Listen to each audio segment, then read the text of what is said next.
So let me start this by saying something that might piss some people off or rub some folks the wrong way, or maybe controversial. I don't think so, but let's get after it. If your gym is struggling right now to grow, it's not the economy, it's not inflation, it's not interest rates, it's not people being broke. That excuse is dead. I opened my first gym right after the crash in '08. Right now, Americans are about to spend $60 billion on fitness, the biggest spend ever here in 2026. So if that money isn't flowing into your gym, we need to have that honest conversation as to why it's not. And this video here is that exact conversation that we're going to dive into. So what I keep hearing talking to gym owners is that they're saying it's kind of the same thing over and over again is people just aren't spending money like they used to. I'm sure you've heard it as well.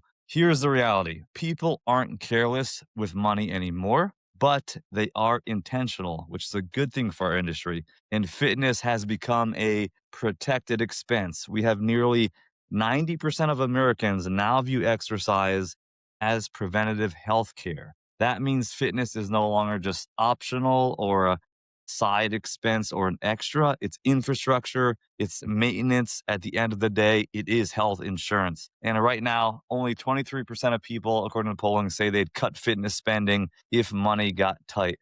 They will cancel eating out, as we're seeing.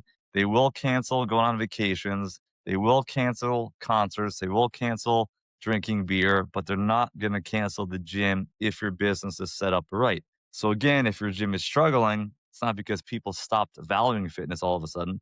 They stopped valuing the offer that you are putting out there to the public. The biggest lie that gym owners tell themselves, and I was one for, over a decade, they are just spending on gyms that feel essential, coached, personalized, results driven. What they're not spending on anymore when it comes to fitness is, just random workouts or figure it out yourself programming or coaches who just kind of sit there and count reps and cheerlead or gyms that can feel interchangeable or are not able to separate themselves from the pack. The market didn't just kind of disappear overnight. It is matured. We are going through a transformation and that maturity is brutal for the average operator. So we have to up our game, go from good to great, right? Another excuse I hear all the time is people just aren't motivated anymore. To me, that's just lazy thinking. Motivation and discipline didn't go away overnight. The goal has changed, right? People aren't chasing the six packs and PRs like they used to and we used to back in 2015. They're now chasing strength for longevity, ability and posture, obviously pain free living, and just mental health and stress relief from their fitness and wellness programs. They want to feel good and look good at 40, 50, 60, 70 plus. And if your gym isn't built around that, or if it's built on all out intensity, constant soreness, no recovery strategy, no long term progression, what you're doing is you're selling pain. And pain is optional for folks. Longevity is not. So we want to focus on longevity and on an overall umbrella of wellness to really be competitive here. Let's kill this one. Let's kill kind of this one next completely. 86% of people say gyms, studios, and health clubs are critical to achieving real fitness results. So why is that, right? Because equipment doesn't change behavior. Environment changes the behavior. People need that community, especially coming out here post-pandemic. People need individualized, personalized coaching. People need accountability. People need someone who knows their name. They don't just stay fit because of dumbbells and barbells and bands and machines. They are staying fit because someone notices when they don't show up. Now, if your gym feels anonymous, transactional, or just replaceable, you're not competing with home workouts or apps or online coaches or other gyms.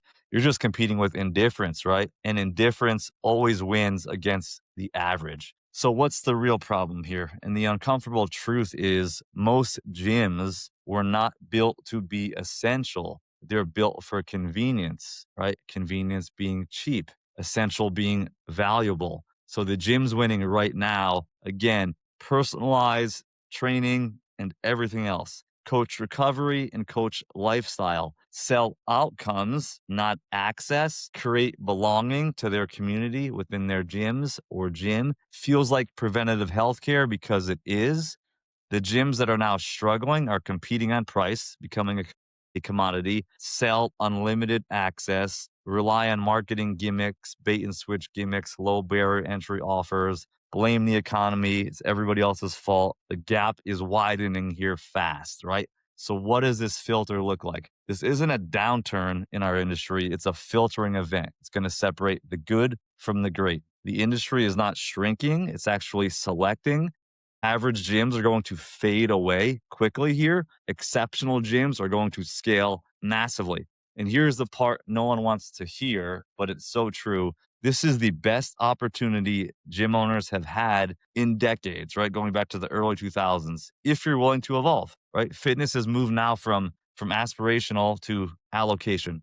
The money is already spoken for. So the question isn't, will people spend money on fitness? They already are, 60 billion this year. The real question is, have you built the gym worth spending money on to drive in the right clients to you? So if this video hit a nerve, good. That's what we're going for. That's where growth starts, being uncomfortable, right? Getting better in our industry, helping more individuals. And share this, please, with a gym owner who needs to hear it.